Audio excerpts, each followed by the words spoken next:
कहा कोई भी नेता कहे मेरा नाम बताओ, साले ठोको और निकालो बाहर। मैंने कहा कोई भी क्रिमिनल हो ये सबको बिल्कुल अंदर करो, ये नहीं करना। मैं एक सपना देखता हूँ कि नागपुर में कम से कम 1 लाख बच्चे रोज मैदान पर खेलने चाहिए, और अगर बच्चे मैदान पर खेलेंगे तो अच्छे नागरिक बनेंगे, अच्छा नेतृत्व बनेगा।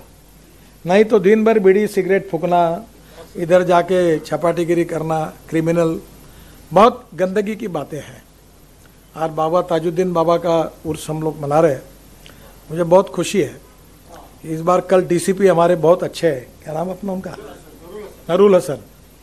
तो मैंने उनको कहा था कि अफू गांजा चरस वालों को यहाँ से निकालो बाहर। कहा कोई भी नेता कहे मेरा नाम बताओ, साले ठोको और निकालो बाहर, नो क्रिमिनल। और आज वो इतना क्लीन हुआ कि वहाँ वो बोल रहा था कम से कम हर उर्स में 1,500 मोबाइल फोन चोरी जाते थे। ये पहला उर्स है कि 15 गए, 10 से 12। मैंने कहा कोई भी क्रिमिनल हो ये सबको बिल्कुल अंदर करो, ये नहीं करना। ये बाबा की जगह है, ये पवित्र होनी चाहिए। और प्यारे खान जी बहुत अच्छा काम कर रहे हैं।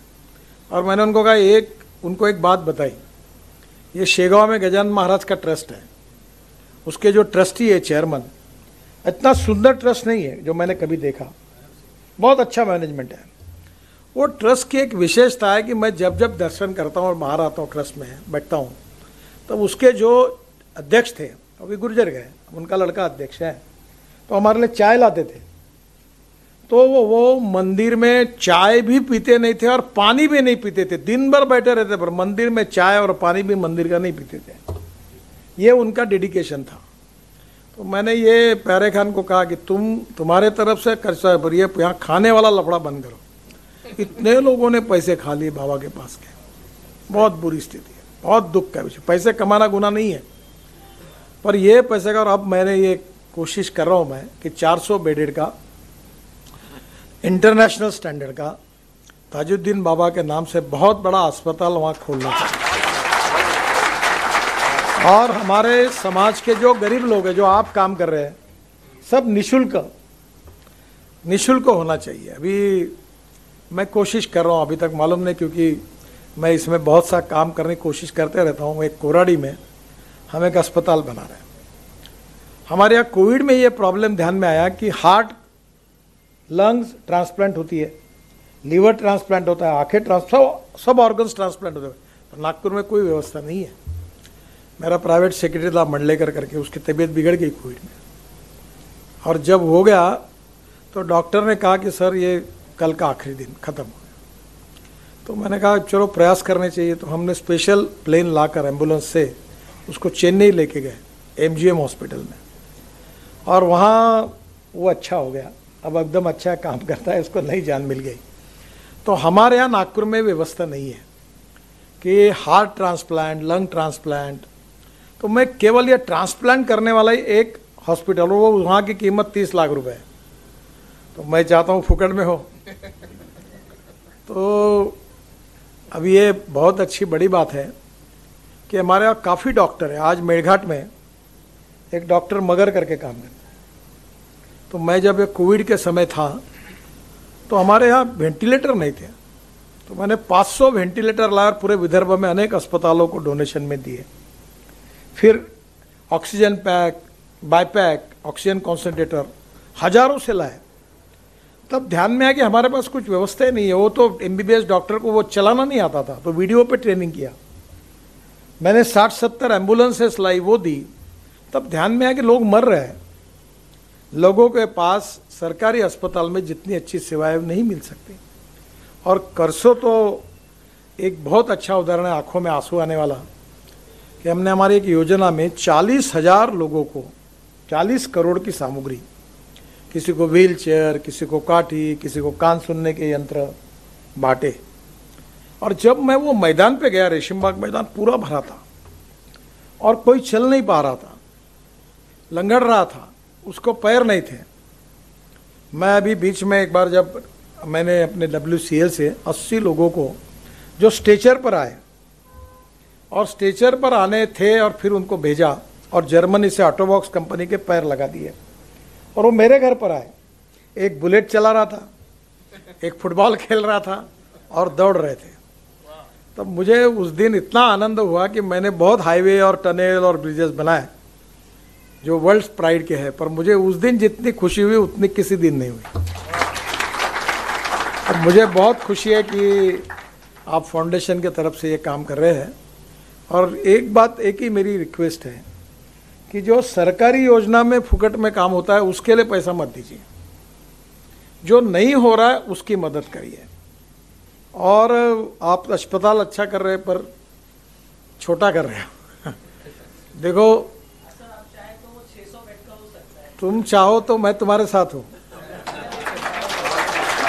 देखिए अच्छे सपने देखने वाले बहुत लोग होते हैं, पर देखे हुए सपने को पूरे करने वाले बहुत कम होते हैं। और मेरा अभी तक अनुभव में जितने सपने देखता हूँ पूरे होते हैं। तो मैं आपको बता रहा हूँ, बड़ा हॉस्पिटल बनाइए, बड़ी जगह लीजिए और सरकार की योजना के लिए अप्रूव करिए।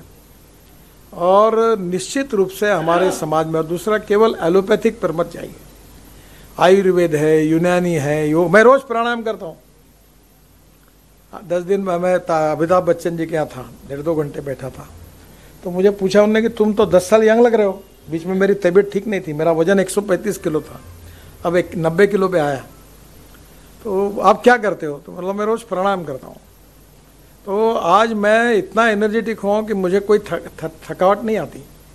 तो यूनानी, आयुर्वेदिक, होम्योपैथी, सब प्रकार के डॉक्टर है।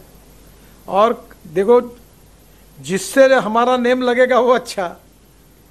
एलोपैथी तो एलोपैथी, आयुर्वेदिक तो आयुर्वेदिक, यूनानी तो यूनानी। आखिर पेशेंट को आराम पड़ना चाहिए, हमारा उद्देश्य है। तो एक बार मुझे लगता है अल्टरनेटिव सब बातों का भी अध्ययन करिए। दूसरी बात, मैं आपको और एक बात कहूँगा कि ये करते समय क्या हम लोग तकलीफ ही ना हो इसके लिए कुछ कर सकते हैं क्या? आपको अच्छा हो गया, आपने काम शुरू किया। मैंने नागपुर में 2 मशीन लाई अमेरिका से, अभी हमारे पास है। आप वो मोमिनपुरे में करिए, क्योंकि वो जरा थोड़ा सा अड़चन का विषय में 2 लाख महिलाओं की जांच की। तो उनके छाती में 2 लाख महिलाओं को जब चेक किया तो 3,500 महिलाएं कैंसर की निकली। अब महिलाएं अपनी छाती का चेकिंग करने के लिए तैयार नहीं होती, तो लेडीज डॉक्टर आती है। मेरे पास 2 मशीन है और मैं नागपुर के हर झोपड़पट्टी में, वो हमारा एक प्रोजेक्ट था, मैं घुमाता हूँ, जाता हूँ, चेक करता हूँ। तो 3,500 महिलाएं पहले, अभी पागल खाने में, मेंटल हॉस्पिटल में महिला को कैंसर निकला। तो मेरा आपसे सुझाव है कि आपके जहाँ कांटेक्ट है वहाँ हार्ट के बारे में। अब मेरी नज़र इतनी तीखी हो गई कि हमारे यहाँ परसों एक प्रसन्न हरदास करके RSS के प्रचारक है, वो मेरे घर पे आए। तो बात करते करते वो ऐसे थक रहे थे, यही बैठा था सागर, मेरा पिए। तो मैंने उनको चलते चलते देखा, मतलब तुम्हारी तबीयत ठीक नहीं है? नहीं, मेरी तबीयत बिल्कुल ठीक है, मुझे कुछ नहीं हुआ, मैं बहुत परफेक्ट हूँ। अपना भाषण उन्होंने दिया मेरे को। मैंने बोला आप कुछ भी बोलो, मैं बता रहा हूँ मेरी नज़र से मैं हार्ट का पेशेंट पहचानता हूँ, यही धंधा कर रहा हूँ 25 साल से। तुम अभी का अभी डॉक्टर माली करके, इसको बोला मैंने, सागर गाड़ी में ले और इसको ले जाओ, इसका चेकिंग करो। जैसे गया 95% ब्लॉकेज निकला। अब तुम जो इतने लोग बैठे हुए हो, पहले अपने आंखें जांच करो और अपना हार्ट चेक कर लो। आप जितने 50-60 साल के ऊपर है, हर साल लोगों को अपने पैथोलॉजी लेबोरेटरी बुलाकर सबका हार्ट का और ब्लड का चेक करके चेक कर लो, उसमें ही बहुत से निकल जाएंगे और वो रोग होने के पहले सुधर जाएंगे। तो ये आज ये बहुत अच्छा, लोगों को आदत खराब होती है, मेरे को कुछ नहीं हुआ, मैं बहुत अच्छा हूँ, मेरे को कुछ नहीं हुआ, और एक दिन हार्ट अटैक आता है सुबह 10 बजे और 2 बजे खत्म होता है। तो जो 60 साल के ऊपर है उनको लाओ, उनका मेडिकल चेकअप करो, पैथोलॉजी टेस्ट करो और उनको काट दो। दूसरा आंखों के बारे में है, अभी फुकट में ऑपरेशन, इतने कैटरैक्ट के ऑपरेशन है कि बड़े प्रमाण पर कैटरैक्ट के बारे में अवेयरनेस ही नहीं है और गाड़ी चलाते हैं। एक मंत्री का, मुख्यमंत्री का ड्राइवर दोनों आंखों से अंधा था। एक केंद्रीय मंत्री का ड्राइवर, मैं नाम नहीं बता रहा हूं आपको, वो एक आंखों से अंधा था। और मेरा एक्सीडेंट हुआ, 4 जगह पैर टूटा, वो भी कैटरैक्ट था। अब काशी साहब तुम रिटायर्ड हो गए, आपके पास सरकारी गाड़ी नहीं होगी आपके पास, होगी तो आज जाके घर जाके पहले अपने ड्राइवर को मेडिकल का आके जांच लो। सरकार में जितने अधिक वो क्या करते हैं, झूठा सर्टिफिकेट लाते हैं। हिंदुस्तान में बहुत आसान, 50 रुपये 2 सर्टिफिकेट मिलता है, वो परफेक्शन का ला लेता है। तो वो मैंने बहुत लोगों को बताया, तो जब प्राइवेट डॉक्टर से जांच किया तो आंखों में खराबी थी। तो कोई भी रोग होने के पहले प्री मेडिकल चेकअप करने का अगर आप अभियान चलाओगे तो जो कल संकट आने वाला है वो संकट नहीं आएगा। आप जरूर अच्छा काम कर रहे हैं, ताजुद्दीन बाबा जी के नाम से भी कर रहे हैं, तो मुझे बहुत बहुत खुशी है, इसीलिए मैं आया। मेरी बहुत बहुत शुभकामनाएं, शुभेच्छाएं, और मैं आपको बताऊंगा कि आप ये बहुत अच्छा काम करिए। जहाँ भी अड़चन आती है ज़रूर मेरे पास आइए, मैं निश्चित रूप से आपको इसमें सहयोग करूँगा। और जो मैंने प्री मेडिकल चेकअप का कहा है कैंसर और हार्ट के लिए, वो आप करिए और आपका एक सर्टिफिकेट तैयार करें और उनको दे दीजिए। ये करने से भी 1000 लोगों की जान बच जाएगी।